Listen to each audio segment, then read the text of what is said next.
Welcome again to the Act 4 experience. Don't let digital scare you. The power of print integrated. And the reason we came up with this name, Don't Let Digital Scare You, because the ACT experience was supposed to be the week before Halloween. And then the folks at Folio, Tony said, Samir, please, that's the Folio Media Next. I said, but we've set the theme, the dates I can change, so it works perfect.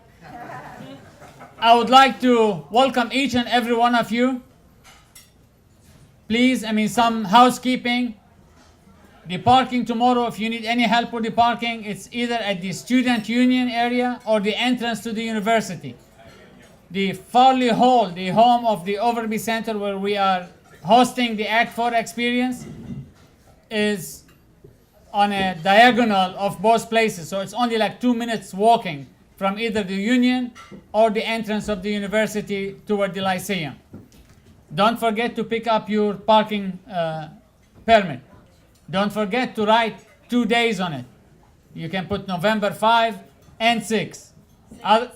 6 and 7. Thank you. I've been drinking too much. I didn't finish my first glass yet.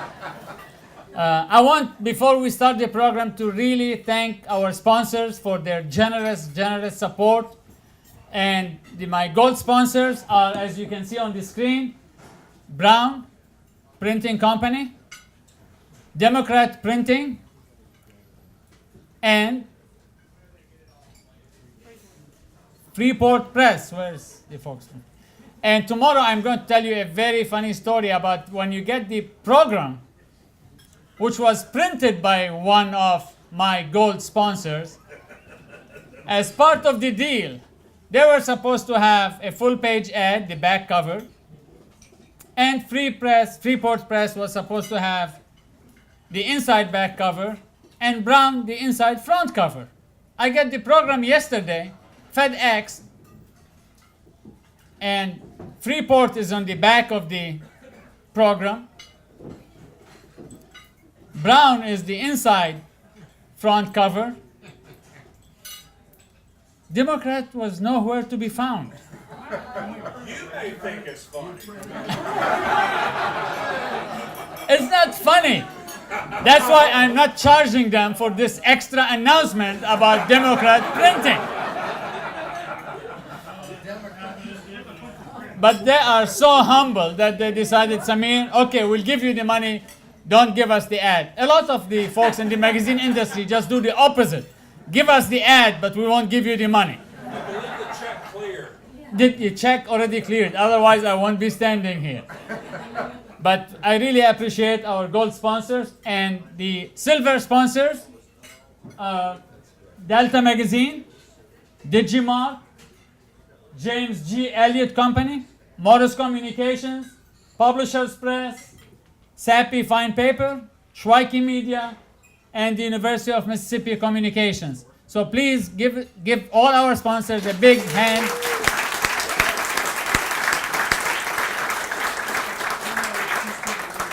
This is one of the major events that the Magazine Innovation Center and the Meek School of Journalism at the University of Mississippi that does not cost the university a single penny, thanks to our sponsors. Wow. Well done. So they deserve another hand.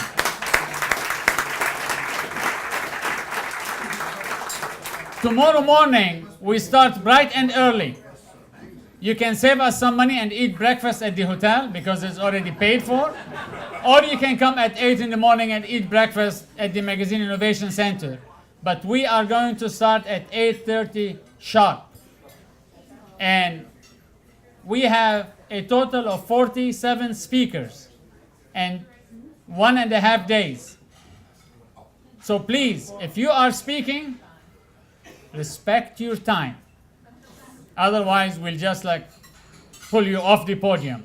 When your time is up, there is a secret chamber under where you're standing. When the time is up, boom, you're gone. Somebody else will come and speak. So keep that in mind. You have my cell number. If you don't, it's area code 662-832-MAGS, M-A-G-S. That's why I'm saying it so fast, so nobody will remember. But we are going to go ahead and start. So I'm going to ask my boss, the Dean of the School of Journalism and New Media, Dean Will Norton, to come say a few welcoming words, and then we'll have our first keynote speaker. Dean Norton.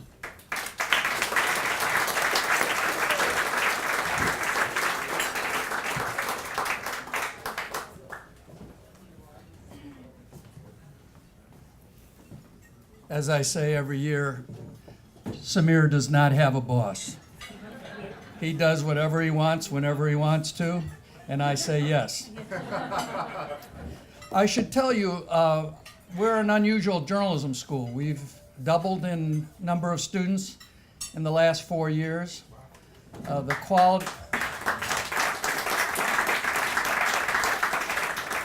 quality of the students has been really impressive, coming in from all over the country. A big factor in that growth is something called IMC, Integrated Marketing Communication, which has more than 400 majors now in 2.5 years. But the program that gets the most attention nationwide is the magazine program that was started 29 years ago. I would, if you don't mind, ask the faculty members from the School of Journalism who are here tonight to stand. If you can stand where you are.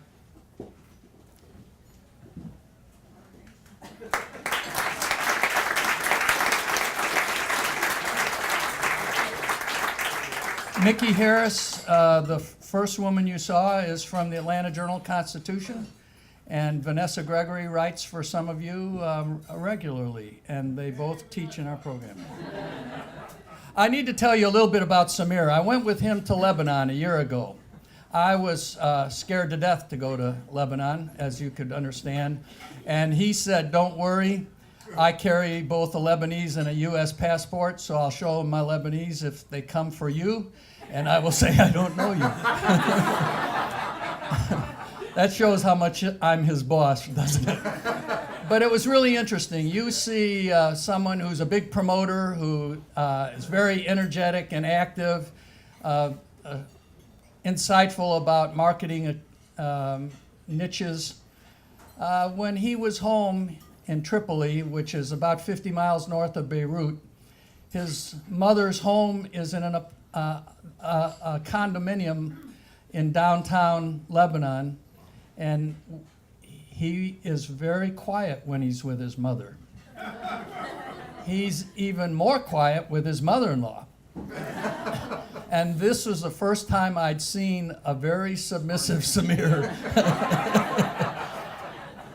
We went to the Bekaa Valley. The Bekaa Valley is, we went to Baalbek, which is the headquarters of Hezbollah in the Bekaa Valley. The Bekaa Valley is a valley that is about 70 miles long and 10 miles wide. It was the breadbasket of the Roman Empire.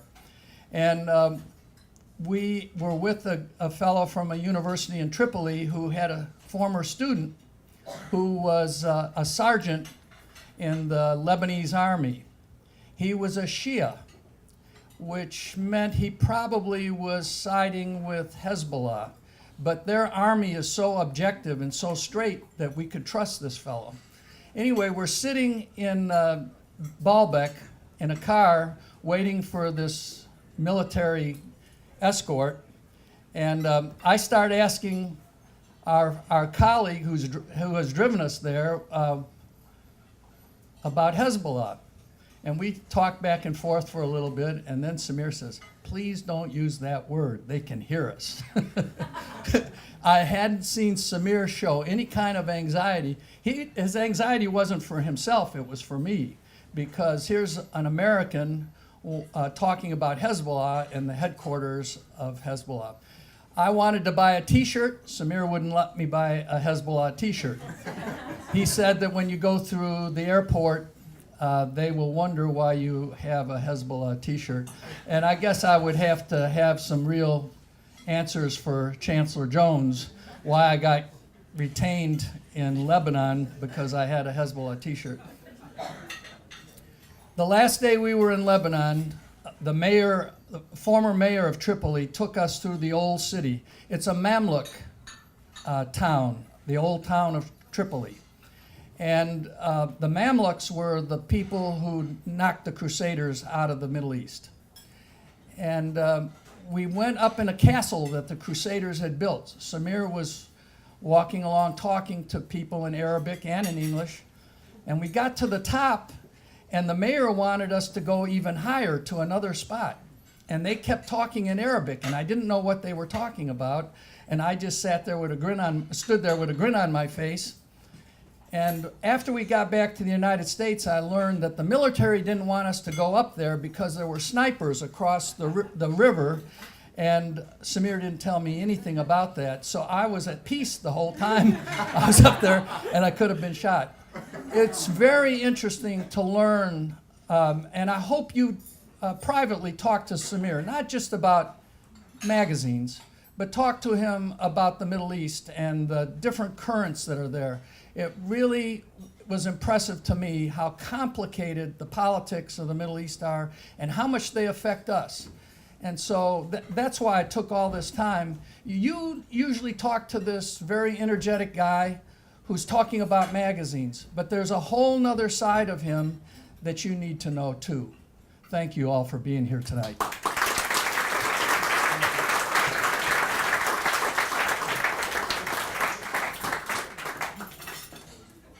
Well, I'm very thankful that my wife is not here tonight. She'll be here tomorrow.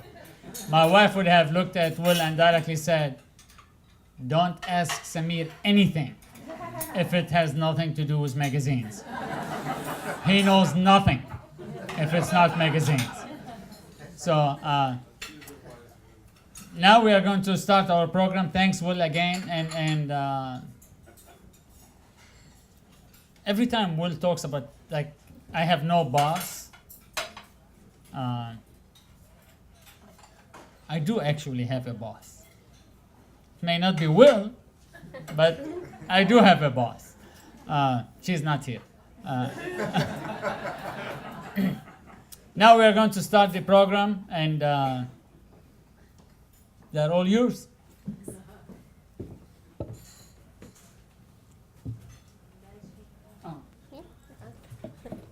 Hi, my name is Mary Dane Hughes, and I'm a senior journalism student here at Ole Miss, and I'm graduating in May. And it is my pleasure to introduce Gary Parisher, of the president of Cheeriodicals. So, welcome, Gary.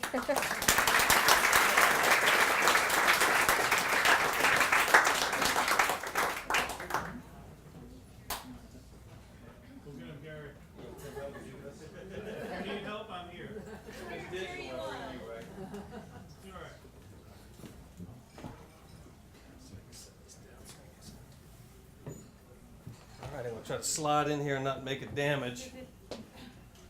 Get away from my trapezoid view. Oops. This way.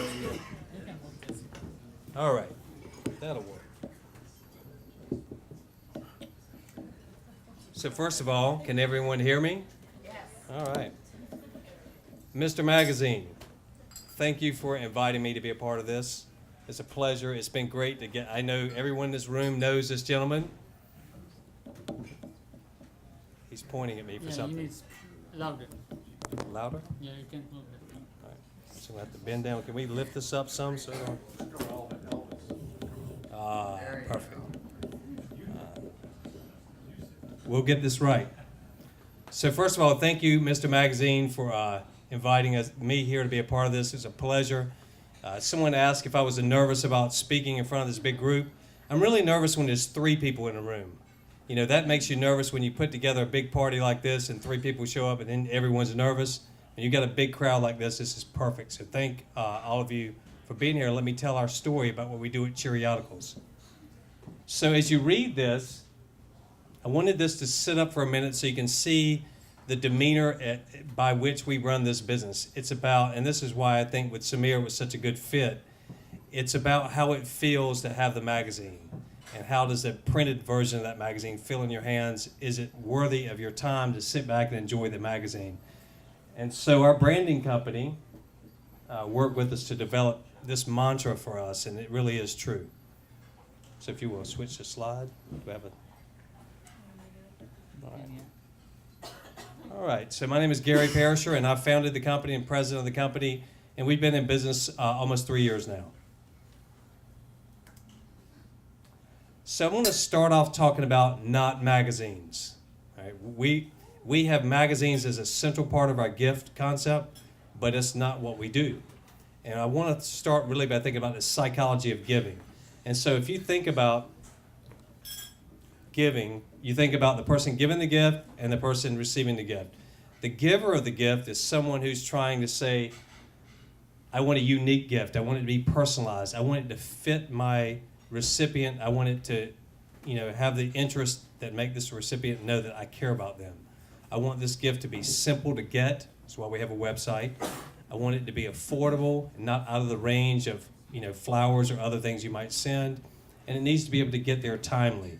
And that's what the giver is thinking when they send the gift. And we're all givers of gifts, so we know how that feels. What we're really saying is, we just want this person to be really happy with their gift. Right? But the recipient, the other end of the equation, who's also very important, is how do we make this person feel when we send that gift? Is the gift personal? Does it show that you know them? Does it recognize their interest? Does it make them feel like you went above and beyond? Did you do something interesting and unique? Did you download a picture from Facebook? All those things make the gift emotional, and that's what we're in the business of, and we'll talk about that. So the real message is, I feel appreciated, special, and I'm loved by somebody. Next slide. So let's start this off, and we're going to use Samir as a UPS delivery man, sort of. And he doesn't have a brown suit on, but if we had one, we'd do this. So let's imagine Augusta, Georgia, 10:30. Anybody live in Augusta? Oh, hey, how about that? That's pretty lucky. So next. So our UPS delivery man has a box that someone has purchased from Cheeriodicals.com, and he's going to deliver it to a person from Augusta, Georgia. This person's sitting at her desk, and this gift comes in at 10:30. It's got a cool logo on the box, so you can go deliver now. UPS man. And excitement is building as this gift comes because, next, who sent the mystery box? Who was this person? And then also, what's inside this mystery box? It could be something really good. And so recipient gets this gift box completely by surprise, as she is surprised as we speak. Okay? And then they open the box. So if you will, please. And then you're going to see, perfect on the drum roll. So the first thing you see is we've got a really bright, cheerful green box, and you would just pull it up by the cellophane and just pull it out. It's packed in tightly. Ah, oohs and ahs. Nice. Is it light or is it heavy? It's heavy. Ah, perfect. We like it heavy. So as you open this gift, as you open the wrapper, we call it wrapper. It's probably a fancy name, but I call it wrapper. And as you open it, what you're going to see is there'll be a gift card attached with the ribbon. And the gift card is where you can be very personal with this gift. And it may be a photo, color photo. It could be a message from the giver. So once you get that off, you see a gift card? Yes. All right, so it's already personal. That means someone cared enough to be personal. Next. And so as you open this green gift box,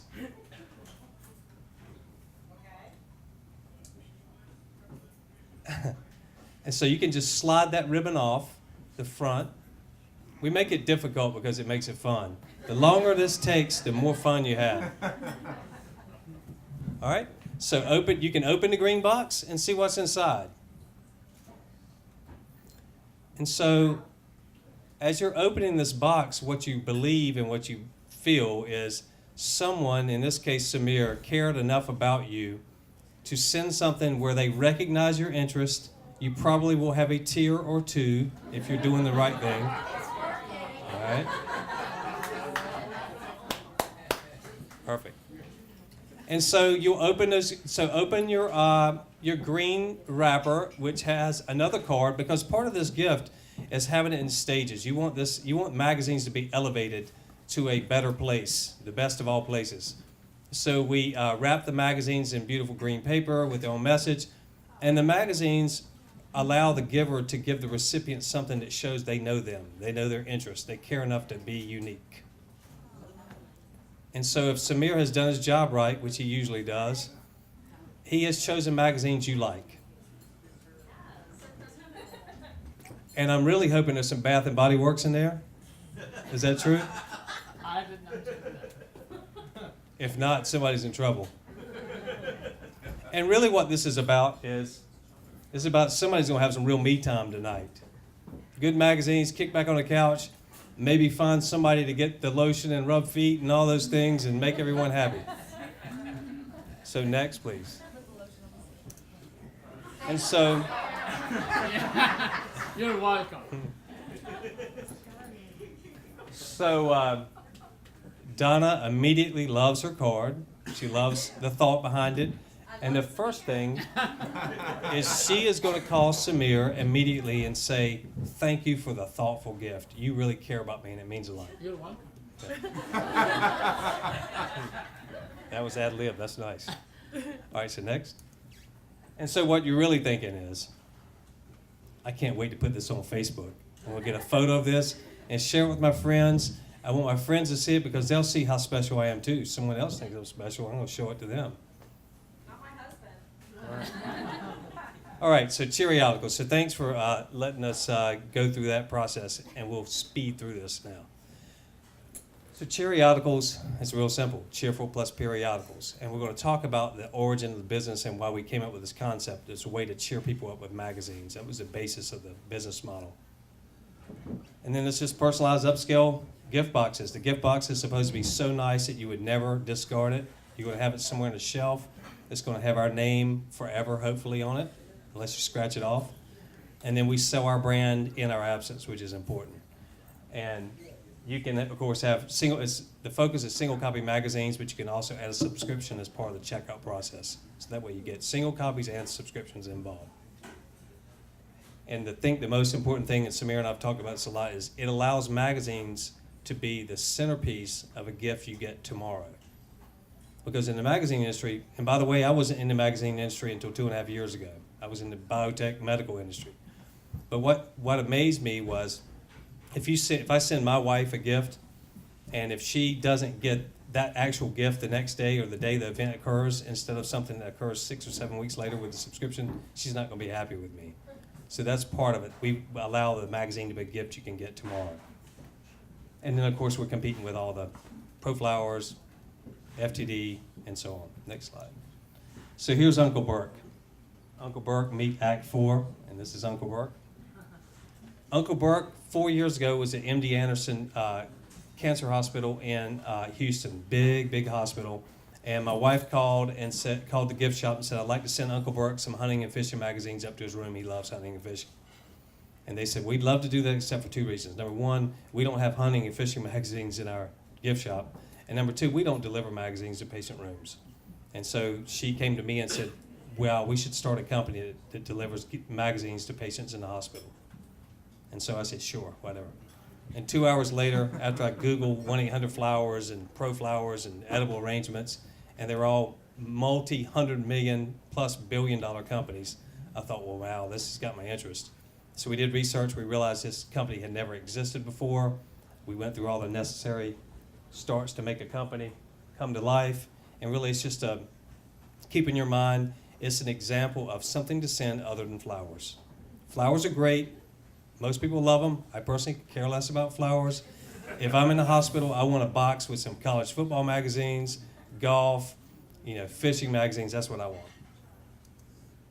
So Uncle Burke received balloons, a pack of balloons. It was hilarious. We spent like $40 on balloons, and I'm sure they never made it past 2 minutes of his attention.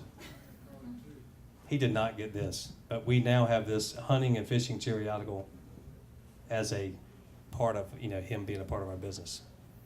Thanks. So Cheeriodicals.com, For the essence of time, I'm actually not going to go to our website, but I just wanted you, and I was thinking about it, but we got other things to share with you. Just think about our website, Cheeriodicals.com. It's like 1-800-Flowers. It's like going to a site to choose items to send as a gift. It's just magazines that are the centerpiece of this gift concept. Next slide. Oh, we're not over. We're not over. No. You'll love this because what I'm going to share with you now is parts of our business beyond the obvious. So I'm going to go through the obvious real quick, and then I'm going to show you the parts that are going to change the way you think about what magazines can do. So our core markets are individual markets where you send a gift for all the basics: birthdays, anniversaries, Valentine's, Christmas, you name it. We can do all those things. The corporate markets are, and I had this conversation with someone from Ole Miss earlier at our table. It's sending gifts out for Regions Bank for their customers, for Wells Fargo for their customers, for clients, for employees. It's that whole market. Here's just a few examples. Man Cave is a great one for us men. Next. Here are a few examples of corporate Cheeriodicals we built for Northwestern Mutual, University of Alabama. We did a mass e-blast. It went out to 195,000 email addresses with a Alabama Cheeriodical with their football magazines. We did the same thing for Tennessee women's basketball, BBVA Compass, and then even small companies like Russell Marine. I'm going to just point out one thing. This market for the e-commerce market for online gifting is a $30 billion market total. So it's a big, big market. The 1-800-Flowers of the world and FTD and all these guys, they're billion-dollar companies, and they have about a 3 to 4% market share. So it's a big market. And what I would suggest is magazines have a great place to play in that market in our concept. Next slide. And as far as the real value to the publishers, and I've had the opportunity to work with some of you. Steve Sloan, who I just met from Saturday Evening Post, worked with us on a children's event, and we met in the lobby at the Hampton Inn. But I hope to work with more of you because we have a great way we can work with all of you. And really, it's just to have your titles on our website. So they're a choice inside the Cheeriodical standard. Have your titles in as a subscription you can add to the gift product and build your subscription base. And then, of course, this is just a big market. It allows everybody to play in this market because the market is about, can you get the gift tomorrow? Next slide. So what I was going to share with you about the unexpected magic are these other markets that we found. So as we started this business and we believed in the individual marketplace, and we, of course, believed in the corporate gifts market, we realized that whenever we send a children's Cheeriodical to a child in the hospital, we would immediately, within 3 or 4 hours, get other orders in the same hospital, in the same hallway, wherever it was when a gift landed. So if it's Salt Lake City, Seattle, wherever. And what it was such a viral gift in a positive way. The children loved it, the parents loved it, nurses talked about it. Next thing you know, you're getting orders from all over this hospital. So we realized we had magic there. And what I personally didn't like is, I didn't like the fact that if a family doesn't have $50, they can't send this gift to their child. And you have a children's hospital with 200, 300, 400 patients, why shouldn't every child get a gift? So we began this concept of charitable events where we partner with corporate sponsors who pay us and to help defray the cost to basically build a gift box for every child and deliver it on a given day. So that was a big part. We even have team building events now where companies who not only sponsor events, they come to us and we do team building and they build the boxes under our direction. It's like Build-A-Bear. We ship everything to their office or some central location, and they have 200, 300, 400 people build boxes in our presence and direction. So next, meet Trishan. He is the reason we started this whole children's hospital concept. We chose one child at Children's of Alabama to bring this concept to and see what the reaction was. This was his reaction as the gift appears, and this is about a nanosecond later. And so with that reaction, we didn't test it with 10,000. One was enough. Next slide. So these are just some of the hospitals we worked with in the last year and a half to do these events. You'll recognize a lot of those names. St. Jude, Nationwide, some of the biggest in the country. We have yet to go west of the Mississippi, I believe, not yet. So all these have been the eastern part of the U.S., but we're lining up other hospitals as we speak. And next slide. This is just an example of how the press has been a part of everything we've done, because these events are so unique, and it's about a child getting a gift box and the whole hospital kind of in cheer for a day. We've had magazines, newspapers, online, you name it, have been part of our events. This is just an example of Memphis Magazine covering our event at St. Jude. No cost to us. It was just they wanted to cover the event. So, and here's just a few of the media that have covered our events in a children's hospital space for last year. And next slide. So the rest are just slides of photos of children and team building, because I wanted you to see that, and I really appreciate the fact that I think Samir saw this in our first conversation was, magazines have a way to heal. And it's not just in the case where, for Augusta, Georgia, we get someone smiling, they're surprised, and it feels good, and all those things are great. But magazines can do other things, and it's not just the children's magazines, but we put regional magazines inside the gift boxes for the parents. And I could tell a story behind every one of these. I love this one. This is before and after, like 1 second apart. That was in Detroit. And every one of these is just great. You can just flex. This is a team building in New Orleans. 400 people from Wells Fargo built boxes. This is Columbus, Ohio. And just 3 weeks ago in Omaha. So that's the end of my slides. I appreciate everyone giving me your ears and attention. I know we all had great food. I can't wait to eat mine. I didn't eat all of it yet. But it's really a pleasure to be here, and it's good to be a part of this. I was not in the magazine industry at all, and now I am. So it's glad to be a part of this and glad to be here with each of you. And if anyone has any questions. Thank you.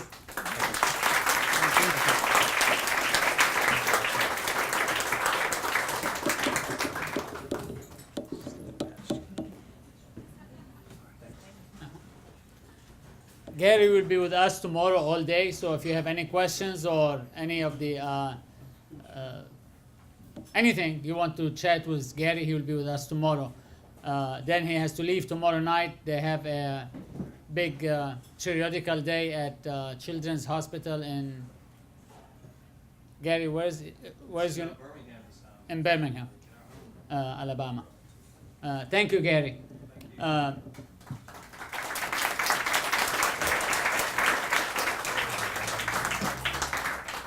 The main reason I asked Gary to open this conference is I truly believe there's many untapped opportunities in the magazine world that we can actually distribute, show, energize, you name it, all via the printed, integrated vehicle.